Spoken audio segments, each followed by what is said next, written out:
everybody. Welcome to the RTO Show. I'm your host, Pete Shau. And today I have a special guest. It's the second time. Yeah. Listen, the first time we crashed and burned. It was a long story. We're not talking about that right now. But Mitchell from Buddy's Home Furnishings, who does the corporate... No? No. What is it? So I do work for corporate, yes. My name is Mitchell Lee. I am the Senior Director of Franchise Sales. Franchise Development sales. For Buddy's Home Furnishings. That's... So when we say corporate, what is that's like a different word? So franchisees will say corporate, obviously, or anybody that works for a franchisee of a system will say corporate. I don't... Yes, am I a W-2 employee of Buddy's? Do I work for corporate? Yes. I don't see myself as corporate because I'm not in the day-to-day of what franchisees and franchisors go through. I'm on the front lines of finding people, talk to people, get them engaged, and then get them to that point. So, Gotcha. Am I technically part of corporate? Yes, but I'm an extension where I'm trying to find people and match them up to our franchise. We're not wearing that moniker today. We're not wearing that moniker. Mitchell Lee's not wearing that moniker today. So, truth be told, it's round two. Last year we had some things going on, and the first part of 2024 RTO world was okay, and then I had some that were just hard. It was hard to get through, man. It was just hard to get through. I was dropping some knowledge in that. I remember. Yeah. So second round, we are at RTO World 2025, which means that it's a whole different year, whole different ball game. When you're talking about franchising, in the world of franchising, what's going on? So it's an interesting year, like I'm sure we've all seen in rent to own, but it's a little bit more exemplified in the franchising business. I always relate it to real estate. When you see trends of real estate, you typically see trends with franchising too, because the biggest purchase most people will make, number one, is their home, and then number two is typically a franchise. And I live in Texas, so I follow trends of real estate, and recently a DFW poll came out where there's 500,000 more sellers than buyers. Ouch. Yeah. Yeah. So just think of that exemplified into franchising. Right now, getting financing, it's a little bit different than it was 5 years ago even, right? Yeah. Percentage points of 3, 4, 5% are now 10, 11, 12% on some deals. So it's slowed down a little bit, but I feel like we are in the valley, so to speak, and I feel we are coming on the other side. But overall, just probably like you've seen some industry trends, it's been a little bit harder, but I feel that it is on the bounce back. So when you're saying that now it's like a buyer's market, and franchising kind of follows suit, how often do those trends lead, right? It's not like, hey, today is a buyer's market, tomorrow is a seller's market. How often does that cycle take to effect? Like, hey, it's transitioning. Is it 6 months? Is it a year? I would say typically it's a 2 to 3 year transition of the overall cycle, but you don't feel it till you feel it, if you know what I mean. Yeah. I'm selling, things are good. We're doing this, that, and the other. I might be looking for a vacation with some success. And the next thing you know, it hits you in the face, and you're looking at next quarter like, okay, things have changed. But overall, that cycle typically is 2 to 3 years. In my role, and you can take this to rent-to-own operators as well, you really have to pivot and figure out what's going to be that niche thing or something that you can take to elevate that business, right? At the start of COVID, most people were renewing their appliances and washers and dryers, right? Well, and, PlayStations were huge in that time too. But then after that, you kind of had to pivot and push some other products to help increase that. Me personally, when I was, in the thick of it, we were all doing new builds, right? New franchisees, new stores. But as, COVID hit, supply chain turned some things around, and construction costs rose as well with higher interest rates and financing. I needed to look to get a little bit more creative, so we were looking to push a little bit more acquisition opportunities where I would broker some deals and bring them to franchisees or new prospects to look to convert those stores into Buddies as well. So just looking to continue to grow our brand, continue to grow our business, whether it's through new build or acquisition, but was looking to pivot at the time too to help continue our business grow. So when you say acquisition, we're saying we're going to go out and somebody has something already, and they're either looking to get out, they want to change their life, or whatever the case is, and they're saying, Mitchell, I'm going to change my ways today. I'm going to sell cars or do whatever. How do they come to you and say, this is what I got to do? And then how do you turn around and tell somebody else, this John, Joe, Jabe is like, hey, he's coming out. Because if I'm buying, why would I want to buy something that somebody's getting out of, right? That's fair. That's a thought That's process. It's like, this guy's getting out of it. He's been in it for a while. Yeah. Well, I know I want to put my hat on that. Like, Yeah. how does So, that sell? Great question. And it's a little bit of a long answer, but I will take you through part by part. So, first and foremost, just like most of the businesses, rent-to-own industry has been around since the 50s and 60s, right? And so you had the grandfathers typically starting that business. And in some point in time, they handed off to the sons, no matter that timeline. Well, we're now in a third cycle where those fathers are now trying to hand it to their kids, and their kids don't want any part of it, right? And so I did say on the podcast not that long ago, man, I'm starting to see a decline of that generational, I have this and come down. Now, on the show, we do have a lot of people that say that. When you say on the show, when you talk about the amount of people that are on the show versus the amount of people outside of the show, I heard a lot of people go, yeah, this is not my cup of tea. Yeah, it's not what I want to do. Listen, it is a very rewarding business, but you got to put in the work, especially when you open a new store, right?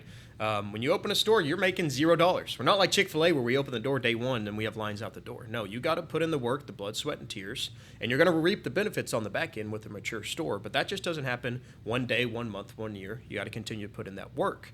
But on the back end of that, at some point in time, some people do want to reap the benefits of selling that business. And that's why we do tons of marketing with both A-Pro as well as through some friend dev marketing, just franchise development marketing, letting people, hey, whether you want to sell, convert, expand, whatever you want to do, Buddy's is an avenue and an option for you. We are around 300 locations now, and 80+% of our stores are franchising. We're really the only ones in our space that is truly led by our franchisees. And so I want people to know that, hey, when you're coming in, you're not coming into a company that, is more corporate heavy compared to franchise heavy. We are franchise heavy and we're led by our franchisees. So we do tons of marketing that way. But getting back to that point I was making is when people want to sell, I let them know, reach out to me, call me. I can broker deals for you either internally or externally. So the one thing I'll mention, though, is typically when I get all the documentation, I evaluate the business, that's where we have to have some hard conversations, right? I know you're a pretty girl, but you might not be the prettiest girl in the bar, right? And so listen, we got to find out how much it costs to take you home.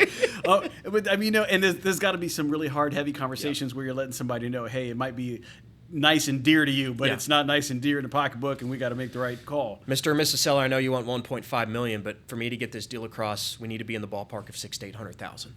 And when you tell people that for something that they have literally put blood, sweat, and tears in, and it's might have tiptoed a little bit off of where it was, that's hard. But I also have to protect the future franchisee coming into our business as well. If they overpay for that business, and then they possibly might get financing on top of that, then they're going to be put in a terrible position to look to grow and make money for themselves, in turn hurting a store and business for us down the road. So okay. So what are the top 3 things that help determine? I mean, we don't want to go down that rabbit hole, but like if I'm selling and I have a buddies and I'm like, hey man, I just need to get out for whatever reason, I broke my leg, don't want to do this anymore. What are the top 3 areas that you look at? And of course, we got to remember that's not all the areas, but some of the areas, and say these are going to be pretty much the key indicators that says this is the ballpark you're going to land in. To make sure I hear you correctly, to evaluate their business? Correct. Great question. So first thing we always look at is obviously the monthly rental revenue. What are we looking at from our customers, both on an ideal side as well as recurring? Where are we at specifically with this customer base? Because people always tell me, 2022, 2023, I did this, and this. Sir, I'm not buying your business 2 years ago. I'm buying your business today. Right. Now, there's some extenuating circumstances. Perfect example, I talked to somebody today that was affected by Hurricane Helene. So his stores are down a little bit now, but literally Q4 of last year, they couldn't get in because literally their stores were flooded and they had to replace all the drywall because it was wet because of mold, right? So that is one kind of extenuating circumstance. But when it gets down to it, the meat and potatoes, what are we doing today? And so I have to evaluate the accounts, where they're at, percent collected, all of those things. And there's 2 really important ways to evaluate businesses these days in rent-to-own. There's more of an old school way of monthly rental revenue and multiplying out by that, and then you can add in some inventory, some vehicles, and get you a number. Or you can do EBITDA. That's more the new school. Right. But if you're asking me, if I'm on a phone with somebody and I'm just looking to get a quick range, I'm always going to focus back on that monthly rental revenue because that's all about this business, right? Accounts and inventory. And that's what we're always going to look at the core of this business. Accounts, not a customer count. It depends. Depends on some people. let me rephrase. Some stores are more heavily on bedding. Some are more focused on appliances. With our stores, we're typically 60-70% mixed with bedding, couches, the deal. And some people are a little bit in smaller markets where they might push retail mattresses, right? And so although they have a business that does $700,000, half of their business is retail. So how do you evaluate that, right? So I might bring in a third-party company that helps me with brokering some deals, and will actually give a true evaluation outside of that because, again, we're in rent-to-own. We're not in retail. It's a different customer, right? So I have some third-party services I use to try to get true evaluations and also help me market to potentially bring in some outside people that do want to get in rent-to-own as well. So it is a conversation and a deal that can happen in 2 months, but I will tell you most deals from first time I call to close is over a year because it takes a lot of time to get you in an understanding process of wanting to truly do it and understanding how much it's truly worth, and then lining also up somebody on the back end and essentially a marriage to take over that deal, that debt, that business, and look to grow it as well too. So I have a lot of people ask me, I'm a podcaster, and I'm going to tell you exactly what I think. I've been here for 20 years, but that doesn't mean that I know the intricacies of every part of this business. I just know a part of the business, right?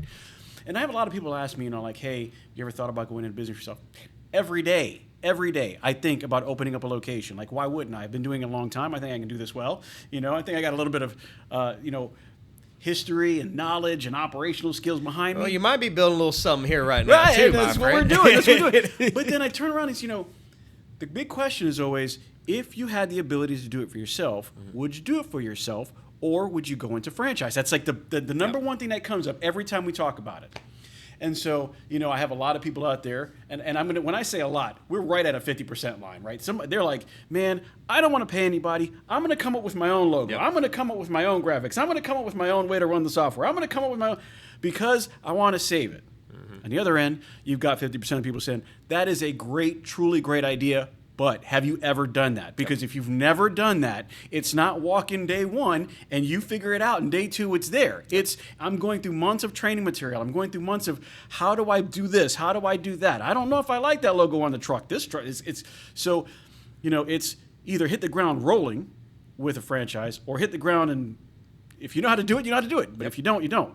What is the selling point to tell somebody that you have the ability to go out there and do it by yourself, but this is the better way to do it? Let me ask you something. Are you getting everything out of your rent-to-own business? If you're not an A-Pro member, then the answer is probably no. Look, advocacy is A-Pro's bread and butter. This is why they were created and what they do best. But here's the thing. A-Pro membership is about way more than advocacy. A-Pro connects you to the movers and the shakers of the industry, people who've been there, done that, and they can help you do it even better. A-Pro's monthly webinars give you expert insights and actionable takeaways. It's like having a masterclass for your business every single month. Got questions about complex regulations or sticky situations? No problem. A-Pro's legal hotline gives you direct access to experts who have got the answers. That's a peace of mind that you can't put a price on. And let's not forget the resources, news, updates, and tools that keep you ahead of the curve. Scholarships for your team? Check. Disaster relief when you need it most? Double check. A-Pro is your ultimate support system in the rent-to-own world. So stop settling for less. With A-Pro, members get more. More support, more connections, and more success. Head over to rtohq.org and join the A-Pro family today. Because in this business, more isn't just better. It's essential. See you at the top with A-Pro. It's about managing your time, right? Because when you are starting your own business, non-buddies, non-franchise, you just went through, a million different things there? Oh, God, yeah. And that's going to take 1 to 2 years to truly iron out and figure out.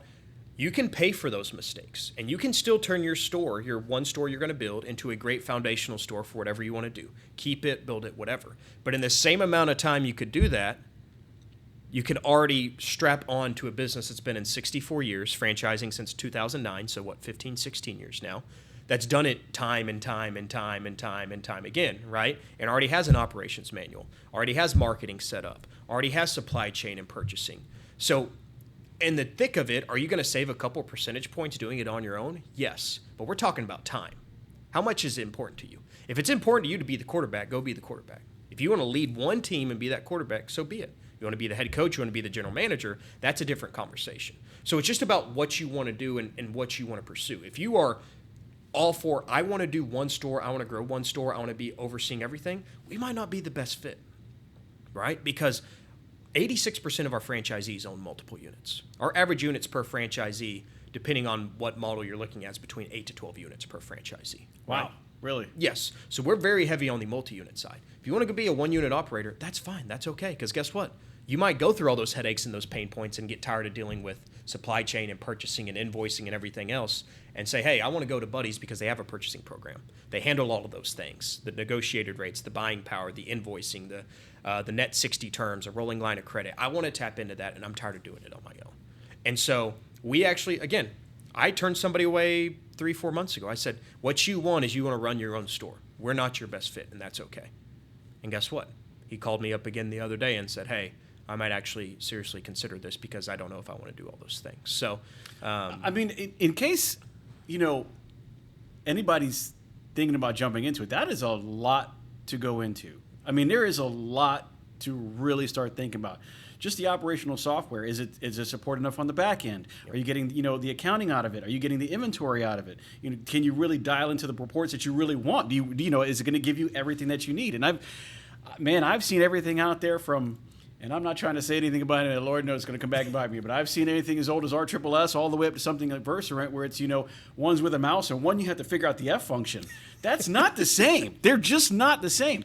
So, if somebody comes in, because on the other side of the whole getting off the ground rolling, once it's done, right? You're open, you're solid, and you're set. Whether you took the long road or the short road, but if somebody said, I want to take the short road, I want to be able to use that all the resources that are available to me through this avenue, but I still want to be somewhat individual. I don't want to just be another fold in this army of stores because, I still want to be able to look at my customers and go, there is a unique way to deal with me. Yep.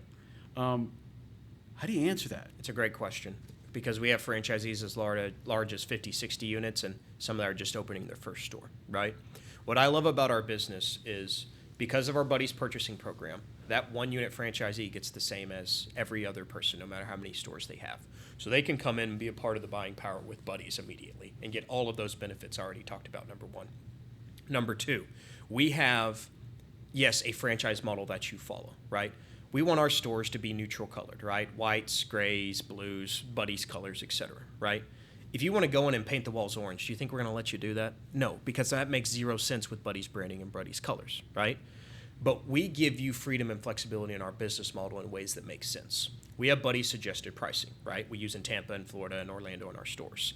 We recommend, depending on states, to use that because it can fit most of America and our customer base. However, we learned over time, our stores in Washington State, Pennsylvania, and other places, there needs to be a second-tiered pricing. So we came up with a second-tier pricing for those stores to try to hit same revenues and profitabilities, right? We learned that through a franchise model, right? Guess what? McDonald's didn't create the Filet-O-Fish. It was a customer because, couldn't eat certain meats at certain times with the religion, right? And so that's what's a beautiful thing about a franchise model. It continues to evolve and it continues to grow. We suggest our pricing, but guess what? You can still set your own pricing, right? And there's other things we do in our model that makes you have more freedom, right? If you have a vendor that you love, well, we need to vouch for that vendor to make sure that they're a legit vendor, that they can handle the supply chain, they can handle the demand, and they also have good quality too because they're going to be in our customers' homes for 12 to 24 months, right? Yes. So we will bring on new vendors pending that they meet all of Buddy's brand standards as well too. So again, do we have a franchise model? Yes. Do we want people to be in the sandbox altogether? Yes. But we also are looking to expand and continue to make that sandbox better so everybody can reap those benefits. So with everything going on, because there's a lot going on in the world today, we're now at the 300 store mark. What is a safe bet to say we are shooting for this? Everybody's got this model like, hey, what are you going to do? Well, I'm going to have 301 next year, and then after you, I'm going to have 302. That's not a great model. Yeah. Well, so we've gotten to this point. We're at 300 stores. We've been around the block. There's a lot going on at Buddy's, and you say, you know what? This is where I think we can be, or where we want to be, or we should be by the end of 2026. What does a one-year model look like from now to that? That's a great question. I can never know what's going to come down the pipeline in acquisitions. That can really change things, right? And it all depends on, what leadership wants to do and what our investment firm wants to do. But if it was a perfect world, man, I'd say, give me all the money. Let me go buy a bunch of stores and let's get them internally with our brand. Fortunately, they don't pay me to make those decisions, right? All that's above my pay grade.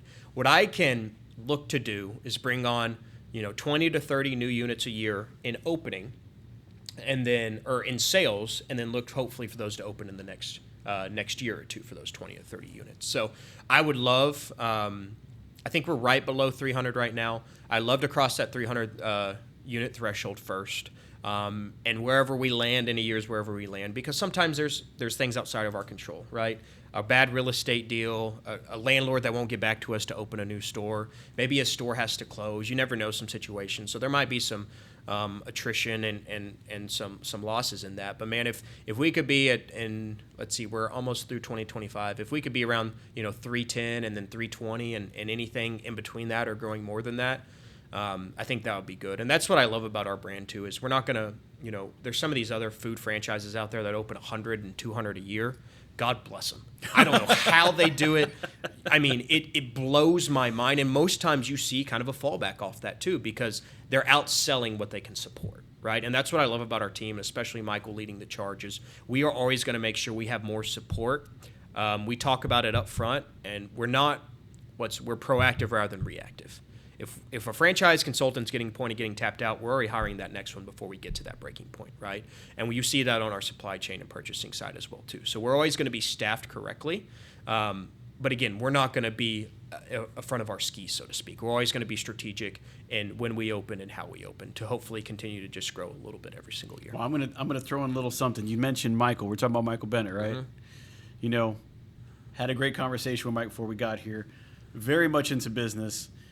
But one thing I always loved about dealing with Mike is he has like a little bit of I don't want to say a comedic streak in there, but he's always he loves his zingers, right? He throws them in there. But okay, so talking about the cyclical data, because you said that it's about 12-month rolling, good, bad, or indifferent. I'm gonna throw this question at you now. How does the forecast look going into 2026 based on the cyclical data that we've had coming out of what we just did? So everybody's going to say, the tariffs are coming. I feel like somebody should be riding with a red shirt and a horse. Mm-hmm. Okay, they're not here yet, but they might be. That might affect somebody from saying, I want to open up a franchise, but if I open today at $20 a unit, and all of a sudden now I've got to sell things at an average of $30 a unit because things have gone up, that might not work for me. Or, you've got a situation now where in the last, let's say, 18, 24 months, you've had kind of like this wave of what's going on with our spending ability, our purchasing power. Inflation has kind of made it so that, sometimes our money works for us and sometimes it doesn't, and we're trying to figure it all out. Based on all that, that's a lot. How does 2026 look? Is it look? And you know what? I'm not trying to put anybody in a bad spot, but I see man, it can be a little rough out there. Well, first I'm going to do a Michael Bennett hijack. And you did mention Michael, and I didn't get a chance, so I'm going to actually say, when I've been in franchise sales and development now for 8 going on 9 years. I was in food franchising first. COVID happened. I took a year working for a conversion brand in automotive services, and our recruiter reached out to me and was like, hey, you ever heard of Buddies or Rent to Own? I was like, no, I've never heard of this. I come from a middle-class family, just enough to get by, but, we didn't do... We never had to use that. Yeah, never crossed my mind. Mm-hmm. And in 1 week, I talked to Michael Bennett 3 times. And if you know Michael, those conversations turned into 2 hours. Oh, and, I do. 3 conversations. If he wants to get to know you before you know it, you're 45 minutes into a conversation. Yeah. So, man, I didn't know anything, was taking a leap of faith. And, man, I've loved every second of working for Michael. He is my boss directly. And he's one of my best peers, mentors, friends. And anybody in this space and anywhere else, find somebody that is somebody like that you can continue to look to grow and have fun with as your boss, as your friend. And I will tell you, he's one of the best minds and people I've ever been around in my short life so far in business. So I just want to give that shout out to Michael Bennett. And also, too, you call him Mike, obviously, but there's a Michael Bennett, a Mike Zager, and a Mitchell Lee. So we got all the M's covered on our executive team. We're an M&M factory. Yeah. So Michael, Mike, and Mitchell. But getting back to the question, so I'm optimistic. I know my job is to be sales and glass half full. But man, we went through some hard times. We've been through some hard times, both in our stores and obviously franchising. And I also think we got a little blessed from 2020, 2021, and 2022. Yes, right? we got spoiled. With a very good economy, with everybody buying stuff. And then when we printed money, what we thought was good, obviously, was duct tape on a boat, right? So as I mentioned for us, and I think the industry and the economy, we're in the bottom of that valley. From a political side, I think there's going to be pressure to bring interest rates down and other things that are going to help our business. I think, again, the real estate market's going to come back even better. And I'm starting to see interest rates not be as high on financing deals. So I think all those things are showing promise for 2026, as well as pressure for the feds to do those things. Jerome Powell, we're looking at you. We're looking at you, Jerome. I'm telling you right now. Right here. We need from, break. Where are we? Omaha, Nebraska. That's it. We're going to eat a steak and hope that you drop the price. So, I mean, yeah, it's been a year. Yeah. You know, talking about it from the operations standpoint. And can I add one more thing to that? No, sure. So when prospects ask me that question, right, of what are you seeing? Well, first off, that's why I love our purchasing team, because, yes, we do not fully, we buy both internally and externally here in the States and overseas. So our team can make a pivot if there's rumblings about tariffs and other things. We can push more of our in-state vendors to help with that, alleviate some of that cost. Additionally, what I tell people too is like, hey, when you go to Walmart, you're going to buy a TV for $300 or $350. They bought it for $300. They're going to make $50. That's the total money they make, right? But in rent to own, it's different, right? Number one, because a customer is paying over 12 to 24 months on average, right? And when they're paying that over time, well, guess what? You alleviate that cost on your burden over time to the customer. So that $15 a week or a month or whatever it is only turns into a little bit more. And so I tell a prospect that is concerned with that it shouldn't be an issue because we can pivot with our vendors depending on the tariffs, but also our customer doesn't feel that bill right off the bat. They feel it over 12 to 24 months. So it's a little bit of a sting compared to a big jab in the side. Like if you and I go to Domino's and get a pizza now for $19.99, which is crazy, right? Remember they used to sell $5.99 pizzas. Yeah, man, I remember when I used to walk through the streets of New York and I can get a slice of pizza that was like 18 inches long for $1. Yeah. And there's no more dollar spots, man. They're $2 and $3 now. The Dollar Tree had to come and turn around. Listen, we're not the Dollar Tree. We're the Dollar Plus Tree. Hey, I'll be by the Dollar Tree, though. Right? Yeah, Put me by a Dollar Tree and a Dollar General, I'll So when we're talking about, the things that have happened, the buying power, the spending power, the this, the that, has it been harder to qualify people for those franchises because of what's been going on recently? Simple answer is yes. I go to a lot of franchising shows. I think that's something that I've said to you, and I've heard you say it. I do listen to some podcasts. I have a face for radio. I know I do. My friend Dev marketing team pushes me way too much out there, but I'm proud of it because when we started what APRO does for the RTO world, which is funny I say that, IFA is to franchising, the International Franchise Association. Yes. Us, R&R, I think Aaron's and Rent-A-Center have been involved in the past. I don't know if they're actively now, but we go to these shows and we're involved. And just how for the RTO world, they walk for Capitol Hill. I do that for IFA too. So Michael is a little bit more involved, obviously, on the RTO side. I'm a little bit more involved on the franchising side. So I go to a lot of franchising shows across the board. Again, food, retail, non-retail, service-based brands, whatever the case may be. And it's exactly to the point that you're making is, how do we get good leads anymore? And this is a specific Frandev marketing thing, but it used to be $100 per lead that we used to buy. Now we're up to $200 for buying one lead. Oh, good night. Right? Budgets are going from literally in our business from $100,000 to $200,000, $250,000 just on buying leads. And in franchising, you only typically sell about 1% of the people you talk to. For me. So I get told no 99 times a day and maybe told yes once just to take another meeting. Just so you guys know how difficult it is to get a sale. But here's the thing, though, too, is people are buying $600,000 to $800,000 franchises, right? Right. This is more than their home, their car. This is the biggest purchase they'll ever make. And I take a lot of pride and responsibility in that, making sure that I take them through a path and a process that makes sense, right? I'm going to get you with my executive team. We're going to probably go visit a store, whether it's in your neck of the woods or mine. We're going to get down to Orlando and meet my executive team in person. I'm going to have you talk to our franchisees, right? Because you need to talk to the people that have their own stories to tell as well, right? What people call validation in this business. You need to validate the brand. You need to review all the documents I send you. Yes. It's a big, big purchase, and I take a lot of pride in making sure that anybody comes in our business Whether they're going to tell me yes or no, at least I know and have a clear peace of mind that when they make their decision, they are fully informed whether they do it or not. I mean, God, when you say that, like, that's a lot of money going into it and investing and saying, this is what I want to do. Okay, so then let's talk bucks. Let's talk money. If I want to get into this, an average person with an average store, we're not saying, despite how many stores they might ever have, we're going to look at an individual situation and say, if I was to meet all the requirements, put this down, and work on the level as everybody else does. I'm not going to say I'm going to be an overachiever. I'm not going to be an underachiever. On the level, what does the money return look like?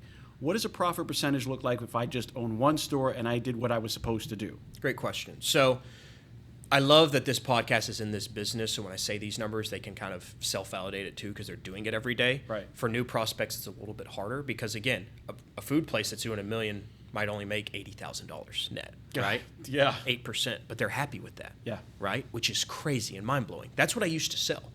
I loved coming over here and seeing this industry and this business and what it can do. Again, work hard to get there, but you can reap benefits and have higher nets. For 4 years of data, what we have is called a franchise disclosure document, an FDD. Anybody that sells franchises has this. And in one of those items, there's 23 items. One of them is an item 19. It's the FPR, the Financial Performance Representation. Franchisors can decide to put financial data in there, and they have the power to not. So if you are looking at any franchise out there, if they don't have financial data, run, because it's a red flag. They are not proud enough to put their sales in there to show you a return. Yeah, dude, we know you were making a lot. No, you can't verify that. Now, we're making a lot of money. The one caveat is if they're a new franchise and you're an early adapter and they don't have enough years to put in there. Right. Like if it's a new concept 18 months in, they don't have data that the state's going to allow for these FDDs to put in there. But in 4 years of data, our average stores do. Now, I can only speak corporately. I can't speak for franchisees, right? We're using the C word. Yeah. See, there it is. There it comes in. Now, big word. Bad corporate. But our stores on the corporate side average around $1 million in revenue, and it's ranged. I've seen them average 25% net profit pre-COVID, and in the hard years, 2-3 years ago, I saw 12% net profit, right? Wow. Because, again, all about buying inventory, and when in those COVID times, the supply chain, we bought a lot more inventory, right? Now, we didn't have to, and it showed 12% net profit. But guess what? Our inventory was higher, in that 25-30% range because we were protecting our stores. But if you're saying, hey, what are we shooting for? We're shooting for $1 million in revenue, 20% net profit. Okay. That shows a healthy store on average. Now, we could get into 1.4, 1.5 per, million, top quartile, 25% net profit take home. You can do the math off that. But I always talk averages because my averages in the food space would typically be top quartile stores. And I want to bring more people to rent to own, especially food franchisees of other brands that are large operators because they get it, right? They're going to plug and play. They're going to go find people to do that, and they're not going to be in the day-to-day. That's a different conversation than a 20-year vet that's been a district manager or regional manager at big brands, and then they want to come and do only one store because either A, that's what they can afford, or B, that's what they want to do. So what would you say to somebody who comes in, because I would imagine that if you can afford to have a franchise, you're in a certain part of your life. Yep. Okay. I know that when I was in my early 20s, that was never, ever. I mean, it was like when my next bowl of ramen noodle for dinner is going to happen. Yeah. But, now we're talking, hey, you have the ability to spend a few $100,000 to start a one-store franchise. We're just saying that right now. Yep. Okay. And I say, listen, Mitch, I'm all good about this, but I don't want to work. Yep. I don't want to. I mean, I don't mind owning it. I don't mind running it from an outside standpoint. Like, hey, I'm going to approve this amount of inventory purchase. I'm going to say we're going to do this marketing, and maybe we'll do, a special deal every once in a while or whatever. But I don't want to be the guy behind the counter because that's just not me. I don't know how to do that. I've never been in this industry. But I do want to own this franchise because you're selling me on it. I love the sound of it. $1 million revenue, 20% is average. I can do better than average. I think I'm good. What do you say to the guy or gal who is like, I want to have it, but I don't want to run the operations of it? Hey everyone, it's Pete Shau here from the RTO Show podcast, and I want to tell you about a company that's making a real difference in the rent-to-own space, Wow Brands. I've seen firsthand how they approach marketing, and let me tell you, it's not just about ads. Wow Brands builds complete digital ecosystems designed specifically for the rent-to-own industry. Their e-commerce and lead generation strategies are built to bring in qualified leads. And did I mention that they are actively working with the rent-to-own industry while also being members of APRO and TRIB? Listen, These folks are passionate problem solvers. They don't just slap something together, they design, build, and scale the kind of digital retail tools your business needs and your customers actually want. So if you're serious about growing, reach out to Wow Brands at wowbrands.com. I trust them, and I think you will too. You can post on Facebook every day, you can go live, drop great deals, and it matters. But here's the problem. Only a tiny slice of people ever see it. That's the trap of organic. The people you need to reach, well, they're still scrolling right past you. That's where Gerard Marketing comes in. They turn strangers into customers by using Facebook ads that put you in front of everyone, not just a handful who already follow you. The dealers we work with are seeing more leads, more deliveries, and more cash in the door. So if you want momentum, stop waiting on organic posts alone to do the job. Go to fastrtodeliveries.com and let's get your ads working for you. That's fastrtodeliveries.com. It's possible. We're going to have to be in a full trust level that if you're going to do that and if you're going to sign up, I either need to already know who's going to be your salary general manager, number one, or number two, you need to have a really good understanding of who's it going to be. Because guess what? If that general manager, heaven forbid, passes away, moves on, quits, who's going to do it? Somebody's got to do it. Somebody's got to. If you're going to put the assistant general manager that isn't ready, what's going to happen? They're not going to be able to manage the inventory and the customers and the employees. What's going to happen, ladies and gentlemen? Right? It's going to be rough. Yeah. So you and I need to be in lockstep of saying, I'm cool with you not doing the day-to-day. I'm cool with you being 1,000 feet up.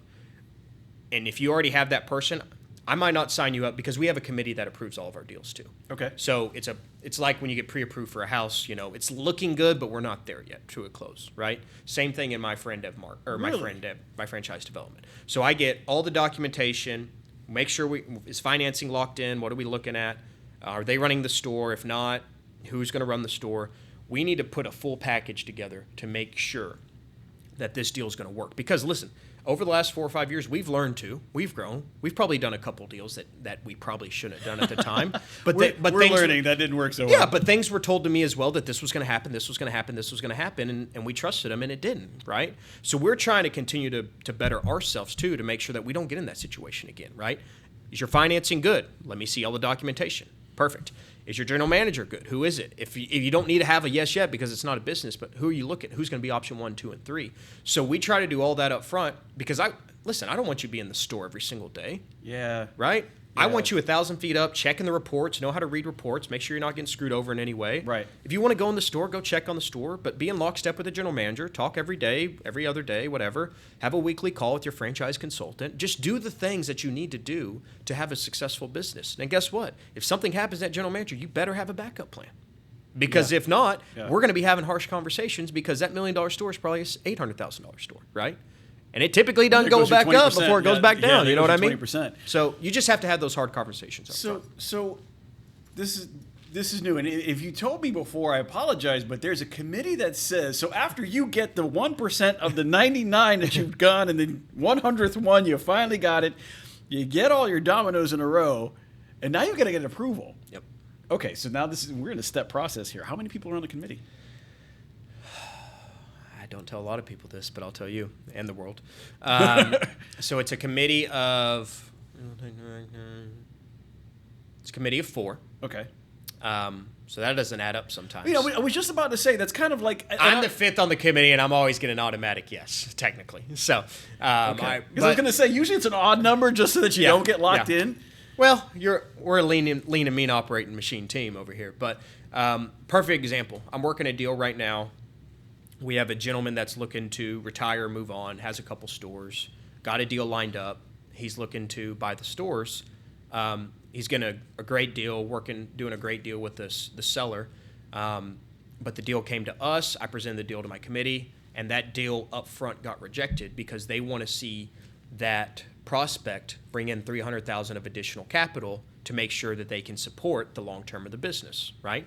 These people know this. You burn cash buying inventory and getting a business and growing it, right? You know it. You know it. And they know it, too. Well, I'm just letting you guys know now. You know it. Listen, and if anybody doesn't know, I mean, Rent-to-own's kind of like a cash-intensive business at first. Yeah. It's not something that you're just going to start throwing pennies at and hopefully it'll turn into nickels and then quarters. It's more like you're throwing dollars and then quarters and then nickels. And it really depends because you have your cycles where sometimes you're flush with inventory because it's summertime, you get some returns, something like that. And then you got the wintertime where I sold everything. Damn, I've got to get a couple of loads of furniture come in not only to fill the showroom but to fill the homes of whoever I'm sending Pete, it to. if you and I start a car dealership, what do we have to buy? We got to buy a lot of cars. And guess what? If we have a... Can we cuss on this? we don't generally. I was going to say... We have a buttload of cars. If we have a great grand opening, what are we going to do? We're going to sell all those cars, and what do we have to go do? We got to go buy more cars, right? And so this is something we learned over time, too, as I brought in some finance brokers to work with us. It was hard to finance the deals at first because we were trying to finance a loan and then a line of credit all into one, and it got harder. But I worked with a bank that said, hey, we're going to do the baseline of the development, of the construction, of everything, and then do a line of credit on top, a revolving line of credit for that inventory too, and it alleviated some of a all-in cost to our franchisees. So we've learned over time, right? In your store, you're going to have $100,000 of inventory when you start, right? If you have a really good grand opening, you got to buy another $100,000 of inventory. So you're going to buy between $200,000 and $400,000 of inventory for that store in the first 3 to 6 months, right? And wow. Yeah. And so you need to be set up for that. And that's why my committee came back is saying, no, we need to see him have $300K more of additional capital so he's can be able to be in it for the long run, because we don't want to be in the same position 2 years from now having to sell the store again because either A, he ran out of cash, or B, he's just so strapped amongst his means because he never got set up the right way. So it's hard conversations with the committee because, again, I did everything I could to bring this deal to get to close, and they're telling me, no, go do this back. Right? But I know where it's coming from is good intentions. It still pisses me off sometimes. But I know that it comes back and I have to go back to that prospect and say, hey, we're so close. We're rounding third. Let's get this and let's knock it out. So do they take your file and have this big red stamp that they just, no. For camera purposes and dramatic purposes, absolutely. And it without sounds like doubt, it sounds 100%. like a big gavel. Just whop. No, it's just an email with the committee and back and forth in email. So it quieted down to an email. So when we have these people who are doing all this, right, and you're setting it up, you're letting them know, hey, this is a straight conversation. You might have this, you might not have that. We need to talk about this. We have to talk about what's the fall off rate of somebody going, you know what? I started it. It looked good. We came back from the committee. I tried again. The committee said, hey, there's something else. And look, I just don't know if I can do this. Great question. Most deals I take to committee get closed. He's going to say that. He's going to say that. No, I take the good deals to committee. No, so here's why I say what I said is, in my early years of franchising, especially in the food side of it, man, we were just, I hate to say it, but we were signing anybody up we could, right? It was literally up until 5-6 years ago, it was wild west of franchising. There's been some more laws and regulations, and the company I used to work for is going through some things. But all that to be said, I knew that no matter where I went to next, I'm going to make sure that I do everything in my power to set them up for success. Because if I'm putting my name on this deal is going to be, I'm either going to, I'm the one that brought him in. So I carry a lot of pride with that. And so if I take a deal to committee, I've tried to think of everything possible that's going to come up. Now, again, an acquisition is always a little bit different than a new store, right? Because new store, it's a dream and a vision and everybody's happy. But when you're selling stores, it's typically some pros and cons, some good things, some headaches, and other things. So when you're selling existing stores, there's always a million different more things compared to just a new store, which is a dream and a vision at that point. So new stores, again, I'm batting 100% on. I'm confident because if I take a new store to a committee, I'm not going to over leverage that person. If they can afford 2 stores, we're going to do 2 stores. I'm not going to sell them 4 stores because they need that capital for that inventory, right, and everything else. But typically they will come back on existing stores because it's already a store in our system. It's already been a franchisee that's leaving and somebody new that's coming in, and we don't want to be dealt with. We don't want to put that buyer in a bad hand right off the bat, or the seller being pissed off as they go out the door. Oh God, you don't want that. You don't want that. We're not trying to divorce. We're trying to start a new marriage that everybody's going to be happy. Not like one of these 2025 divorces where you get married and then divorced in 3 months. But how much? Because the pricing has definitely gone up. How much does it cost to have a build out? I don't have. And what's a typical store size right now? 6,000 square feet, 7,000 square feet? 4 to 6. 4 to 6. That's 80% of our stores. We do have stores as small as 3,000 and some as large as 12,000 plus. But if you're asking me at core, between 4 and 6,000. Okay, so we got a 4. So let's say 5. Right. So we got a 5,000 square foot. Let's say we got 1,000 on the back, 4 front. I don't know. 500 square foot of office space. Mm-hmm. How much does a build out cost nowadays to say, I don't have a location that looks anything like it's supposed to? And I'm not saying we're turning a restaurant into it, but you know, it's just a store that we've got to make right. I've got to get the right paint. I've got to get, my signage up. And guys, and I asked this, it doesn't matter what sign you put up. It could be a buddy sign. It could be your own sign. You still got to put a sign up. Yep. You still got to put some stickers on the window. You're still going to have to put the overhead. You're still going to have to wrap at least one vehicle. Yep. You're going to have to do some type of paint, whether it is the orange you talked about or it's not. Somebody's going to roll a new carpet and put something up. How much are they typically costing nowadays? It's a great question. And every time I tell this number to people that are in the business, they get shocked. But when I break it down, they're like, oh, that actually makes sense. Because when we talk all-in cost, again, a sales guy at another brand might just tell you the startup cost to open. Here at Buddy's, we talk about from the time you pay us a franchise fee of $40,000 to the time of 3 months of being in business, because we want to make sure you understand that there's additional rounds of inventory. And also, guess what? We're not the Chick-fil-A that open our doors that day and make money. No. Right. We're a little snowball at the top of the mountain that's going to go down and compound and get bigger, right? God. And we want to get to that mailbox money and have all those. I have a number in my head right now, and I'm wondering where it's at. But all that to be said, also don't know your real estate, right? If you sign a lease and it's a former retail store, then that's going to be $20,000, $30,000 compared to if we go into a really awesome location that is a former restaurant and we have to do $50K in demo alone and get permitting and other things. So that's why it's such a big range, is because I don't know what your real estate looks like. I don't know if you're going to buy the vehicles or lease them, right? You can save $100,000 that way instead of buying a new box truck and a van. Right. We have a Buddy's program internally. Rather than buying a pylon sign and an external sign, which could be anywhere from $20,000 to $40,000, you can lease it through Buddy's over 60 months on 10% simple interest too. So there's some things we can do to save on vehicle and signage cost. But again, another $200, $400K in inventory, another $100 to $150K you need for cash on the side to support the business as it gets its boots off the ground. So I can see a range from anywhere from $500,000 to $800,000. To 5 to 8. Okay. Typically. All right, so I always try to be worst case on the other side, because again, if we're going to get a financing package, I'd rather you get more than get less. Getting a finance loan and then trying to get more money 3 months from now is very hard to do. So I'd rather you have more cash, save, and then use it as you so choose, or use it to pay off your loan. So we try to get it more on the worst case scenario side. I'm going to ask you a really weird question. We'll see if you can answer this question. So let's say you got some person, because I got to remember that there are ladies out there who are just as good as I am. Oh, yeah. I don't want to say any guys, but... And y'all know some of our best general managers are women, too. Right, so... For some reason, the guys sometimes pick up the phone more for the women than the men. I'm going to tell you right now. Like, when I saw the people who were walking the stage last year, I even looked at some of my guys, and I'm like, do you see how many ladies are up there? We got work to do, guys. So, have you ever had somebody come in, and you're having that conversation, you really got to think in your head, you really probably don't need me to be here. You've kind of got it all set out. Why are you here? Or is it one of those, nope, they always come to you because they have 100% need. It's not somebody who's like really established. So are you talking like a mom and pop owner that comes to me?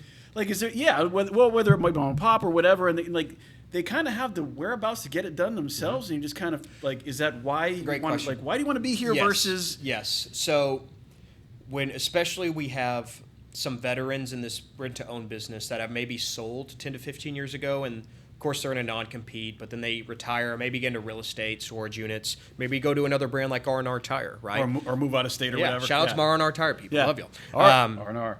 But, there's people that come back, and as much as I want to be excited that, hey, this is going to be an awesome slam dunk deal, there's always something pulling me back of, are they trying to pull information from me so they can do it on their own? And I hate to think like that, but when you've been burned once, it sometimes hurts a little bit, right? I believe that. And so, yes, I've had conversations with people recently of saying, man, you've done this before 15 years ago. You did all these things. You still know these people in this space. You could go open 2 or 3 right now, adding on to the other businesses you do. Why do you need me?